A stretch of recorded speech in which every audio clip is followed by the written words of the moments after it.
What's going on, ladies and gentlemen? Welcome in. It's 1TS Daily live right here at One True Sport. I'm your host, Zack Heydorn from Wrestling Media and Sports Illustrated. Boy, it has been a bit. And last week was a tough one for old Zack Heydorn. I got the COVID vaccine on Tuesday, and it dropped me for a good 2 straight days. So that's why we haven't had a show. I've been on the mend. I've been on the shelf trying to recover, but the weekend was good to me. And I'm back, and I'm pumped to be here and glad you guys are all here with me. Again, apologies on the lack of a show last week. We did one Monday, we did one Tuesday, but boy, oh boy, yeah, after Tuesday, it got it got rough, but I'm so glad to be back, and we've got a ton to talk about. This is 1TS Daily. Hello, if you're watching on YouTube, thanks for being here. Thanks for hitting play on the show. Appreciate it. Always fun to see everybody filing in to the live chat. If you're watching on Twitter X, hello there as well. Help us out, guys. If you're watching and like the video, like the show, helps us out with YouTube, helps us out on Twitter. Just helps us out in general. So if you could do that, that would be absolutely fantastic. I do have the live chat open and ready to go. We got folks already filing in there. Flex is in there and says, yo, what's up, Flex? Glad you're here, man, or woman. Hopefully you had a wonderful weekend. Hopefully everybody had a wonderful weekend. Man, as we approach the holidays, it's, wild times and a busy weekend once again in professional wrestling, and we're gonna talk all about it here. If you want to get in on the conversation and you want to say, hey, talk about this, talk about that, do this, do that, use the live chat. It is open. Drop in your questions, drop in your thoughts, drop in your notes and rants and raves, whatever it is.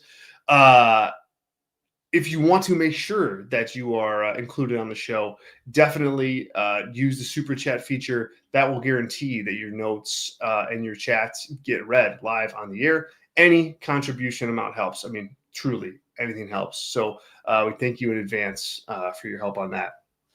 Boss is in the chat. Boss says, welcome back. Get that winged eagle. Man, yeah, right? Big winged eagle return. And not just for show either at Saturday Night's Main Event. I mean, I think it started that way. Cody Rhodes bringing that Winged Eagle belt out. He said that he would, and he did. Thanks, boss. And but I think the bigger story with that is there's a little bit of an angle around that Winged Eagle title now. Like, it's in possession of one Kevin Owens. So I wonder how far they're going to go with that, and we'll talk about all that here. But let's just dive right in. Let's dive right in. Saturday Night's Main Event, the return of Saturday Night's Main Event over the weekend on NBC. A lot of buzz, I felt like that night. There wasn't any college football competition. There was a couple NBA Cup basketball games, but that's about it. College basketball too. But so WWE had an opportunity to kind of own the night. And I think they did. I think they did a nice job. From the show perspective, I thought that they just did a wonderful job producing the show.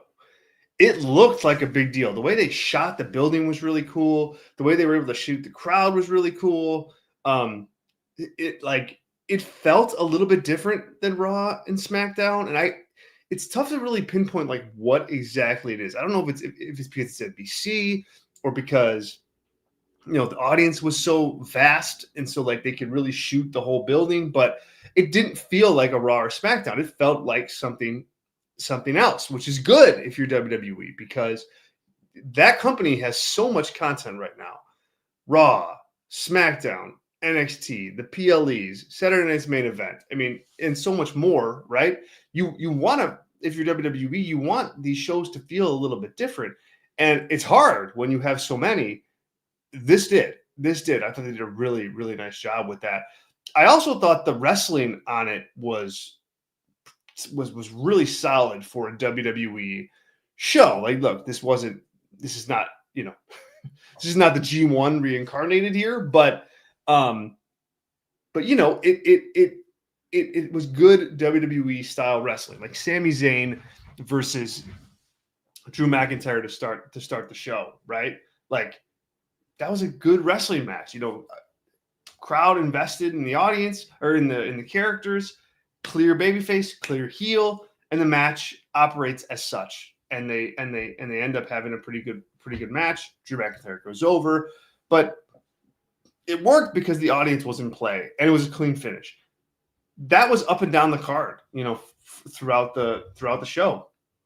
And so I think, you know, they've got a bit of a formula here. If you go back and you look at Saturday Night's main events in history, like well, let me take a step back. I think one of the negatives of the show, if you were like kind of critiquing it, was there wasn't any like major huge angles like on the show itself. You know, it just kind of was some matches with some storyline development and that's it, but no like major angles or major happenings. And I think like you got a taste of what this event is going to be. It's going to be like a souped up version of Monday Night Raw or SmackDown, but they're not going to be giving away like too much huge stuff on this show. I think they're going to build the matches. I think that they're going to have those matches, and then maybe occasionally they'll do an angle or two. But I think this is kind of just like in bright lights, you know, extended WWE programming. Like that's the feel that I got out of this. Like I just don't think they are going to. And maybe I'm wrong. Maybe I'm wrong. But if this was a tone setter, on what Saturday Night's main event is going to be, like, you know, good matches, some big feuds coming to a head. But outside of that, you're not, you know, maybe you're not going to get like the tremendously huge angles. And I think historically that's been Saturday Night's main event. Here and there, yes, there's been some significant moments on that show. But for the most part, you know, it's kind of been like that, like level-headed show. So I liked what they did. I thought it was enjoyable 2 hours. I mean, a smooth 2-hour show, fun to watch, Saturday night, done by 10 o'clock Central. Like, you know, inject that into my veins. What do you guys all think of the show?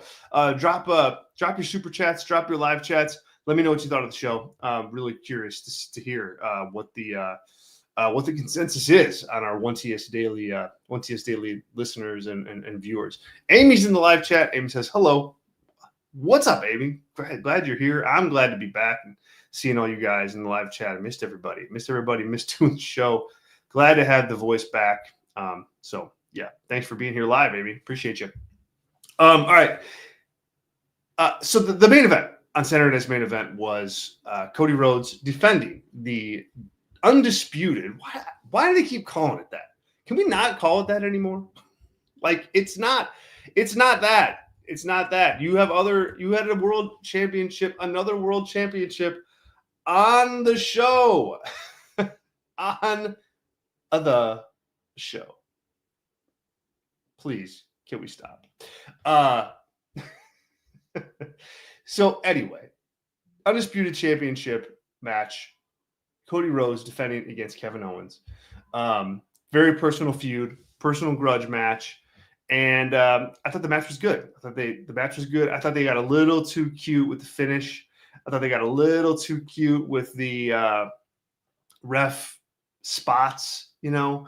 And I don't know. Just kind of shenanigans. What's becoming like Cody style matches, I guess you could say.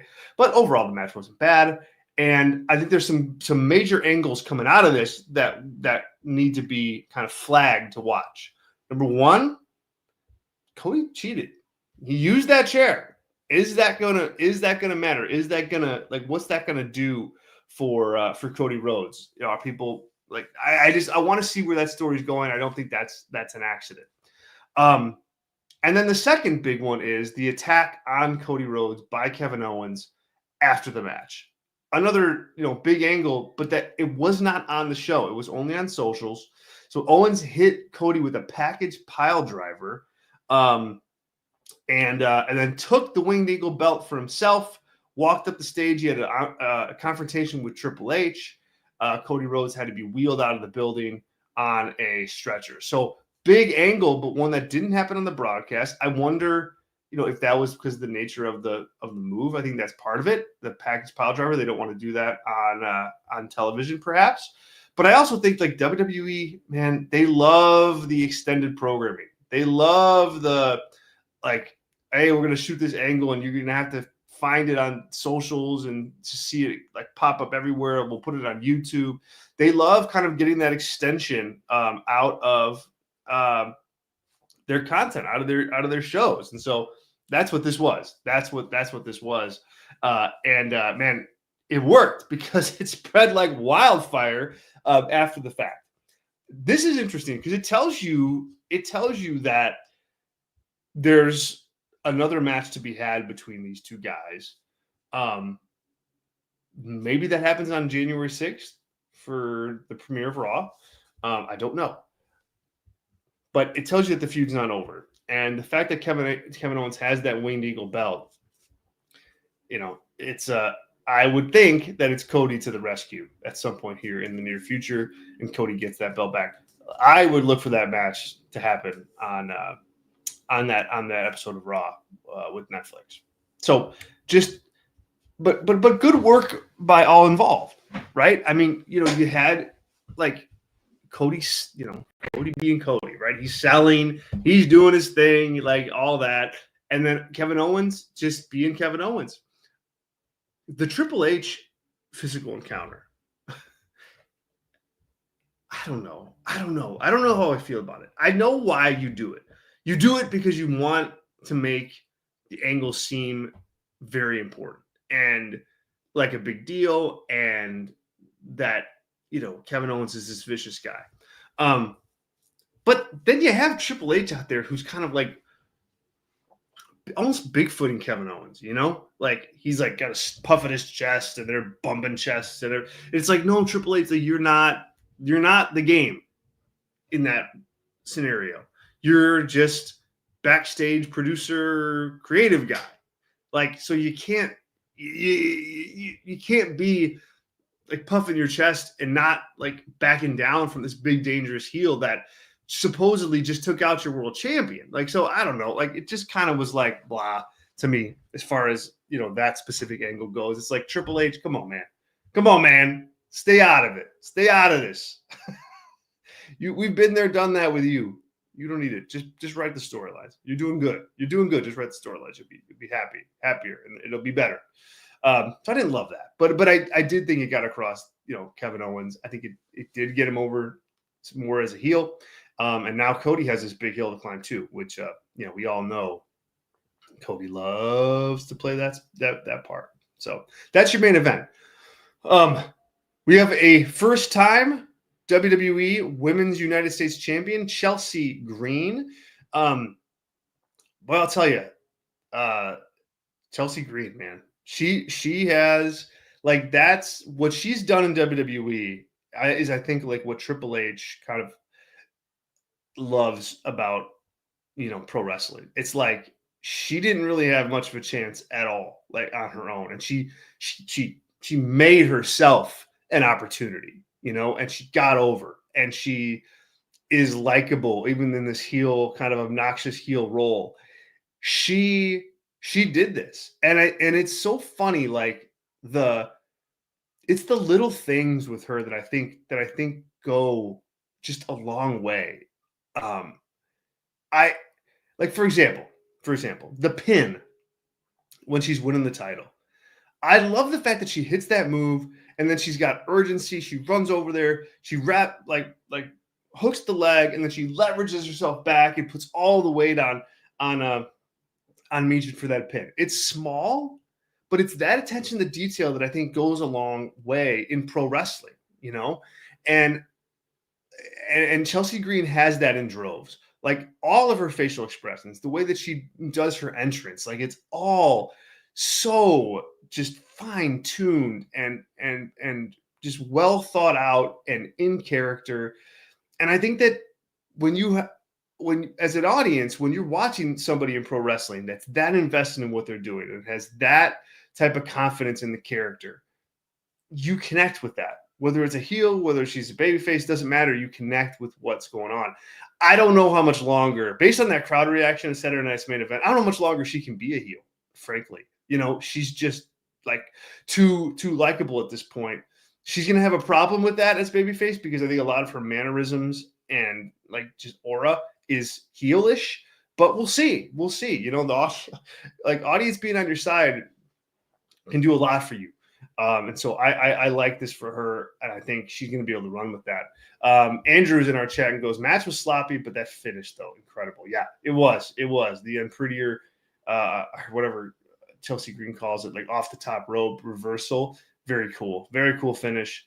Amy says, love that for her. Yep. You're not the only one, Amy. I think a lot of people recognize kind of what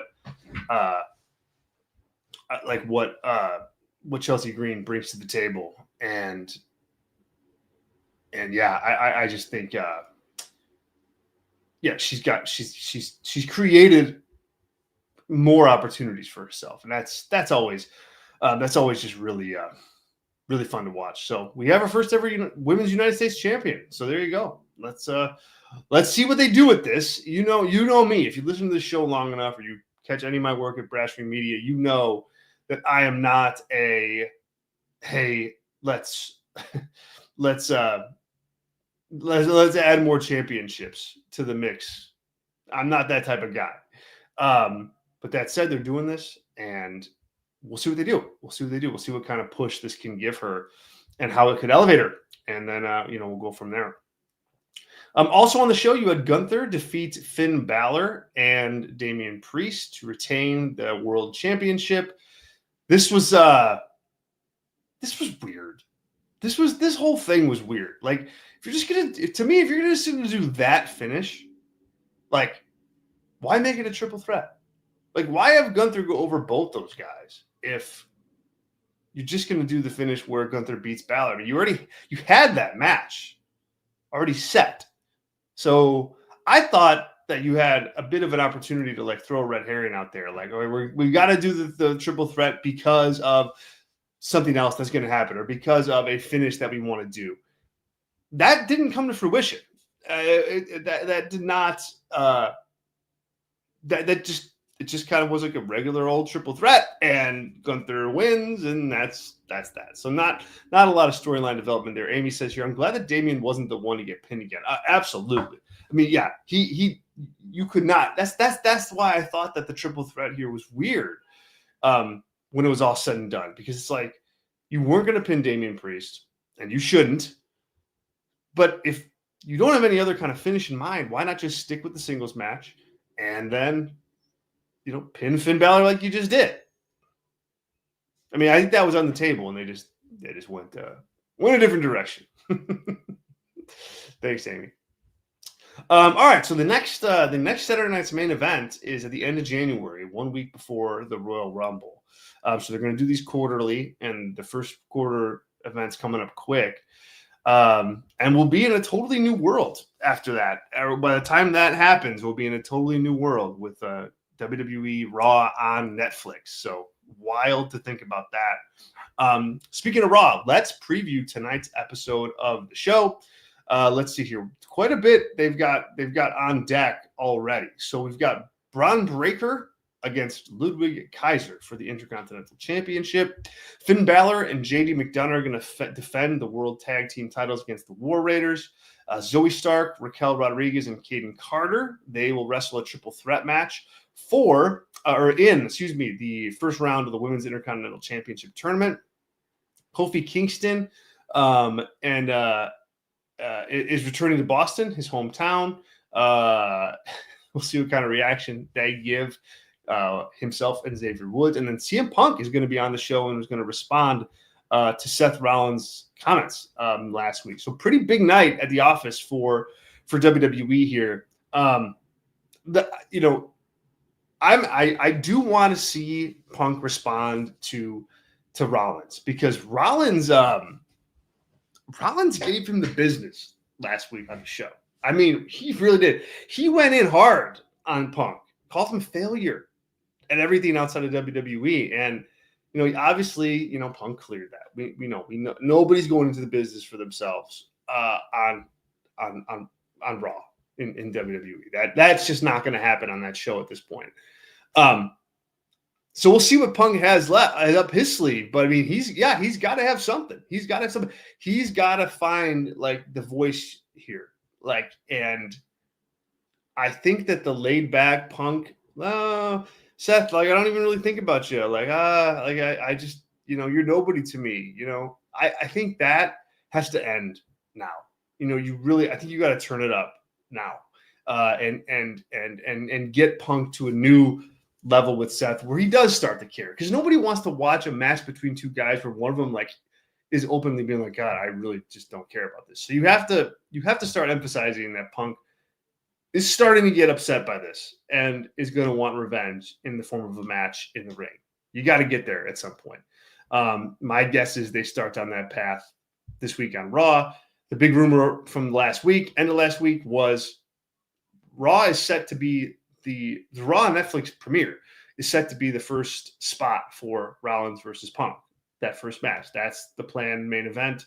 And so if that's the case, you really got to get into it. And I think they will do that here. Also looking forward to Ludwig Kaiser versus Braun Breaker. They've had some good chemistry together. They've had some good matches. So this should be no different. A couple news nuggets before we get off and ride off into the sunset here. We've got a tribal combat match that is on the horizon for Raw on Netflix. Roman Reigns challenged Solo Sikoa to a tribal combat match, singles match for that show. They're loading up that show. Roman Reigns hasn't wrestled on Raw in a long, long time, almost over 2 years. And so, it's a huge match. It's a huge match. And I think it may be the match that we see The Rock come back for, especially because it's on Netflix. I don't think The Rock is going to not be on Netflix. That's not his style to leave something like that behind. So I fully expect Rock to be involved in that match by the end of things. So there you go. WWE issued a statement on the injury to Cody Rhodes. The statement read, breaking. Earlier today, it was confirmed that Cody Rhodes suffered cervical swelling and was kept overnight at a local hospital for observations. While x-rays were negative for a fracture, Rhodes has been officially diagnosed with axial compression of the cervical spine, as well as a cervical strain with spasm. So there you go. There's the update on Cody. It's a work, obviously. It's a work, but they're doing all they can to make you buy in on this. And so there you go. All right, we got some questions in the chat here. Andrew H says, main events, not when the Ula Fala is at stake in a tribal combat match. Yeah, that's true. Andrew, you got me. Certainly that's going to be the main event, especially if, Dwayne Johnson is on hand to be involved with it. So, yeah, absolutely. Let's see here. The boss says here, what are your thoughts on Jesse Ventura's performance and what is next for the Bears? Well, I'll do Jesse Ventura's performance first. I thought the performance was okay. I thought it was okay. I thought he was trying a little too hard to be Jesse Ventura of 40 years ago and like playing the, trying to play like the heel commentator. And I don't know. I just don't know if anybody buys that. I think people look at that and go, he's just doing his shtick. He's just doing the Jesse Ventura stick and not actually, is not actually the heel like commentator, right? He's just a guy who's playing that part. I don't know. I think you could just let him. I think he's a genuine guy, and I think he really is just gonna do his thing out there on commentary, and I think that can make for a fresh show and a fresh tone of voice. But just have him be that guy. Just have him be that, and don't have him put on a fake heel persona. I didn't think they stuck the landing on that. As far as the Bears, what's next? Hopefully, the season ending very soon, and Caleb Williams not injured. That's all I hope for. That's it. That's it, man. Like, this season's got to be over. Hopefully they get a new coach. I am in the Ben Johnson camp. I'd love for the Bears to get Ben Johnson. They never hire the best guy, though. So, we're probably looking at some kind of quarterback coach somewhere. Let's hope it's Ben Johnson. Sean's in the chat. Sean says, "What's up, my friend? Sorry I'm late. Fun show Saturday other than the dumb ref bumps." Yeah, I'm not a fan of that. Already talked about that. But yeah, I'm with you on that, Sean, for sure. The nostalgia with the ref bow ties and the entrances was really cool. That's what maybe you can go back and listen to what we had to say about that to start the show, Sean. But I liked the way the show looked and the way the show felt, and so the refs bow ties was a part of that. And so that's part of making your content feel different from other content, and this did. Saturday Night's Main Event did. Sean also, of course, has to bring up big win for the Pack last night. Hopefully they finish the season strong. Yeah, I mean, the Bears could help the Pack tonight with a W, right? That would give, if the Bears win today somehow, some miracle against the Vikings, then the Packers would be one game back of them. And they play one more time, right, Sean? So I think there would be a chance there for the Pack to jump them, but we'll see. And they got a step closer too with Detroit losing. So Packers in a good spot. They look good, Sean. They look good, my friend. They look good.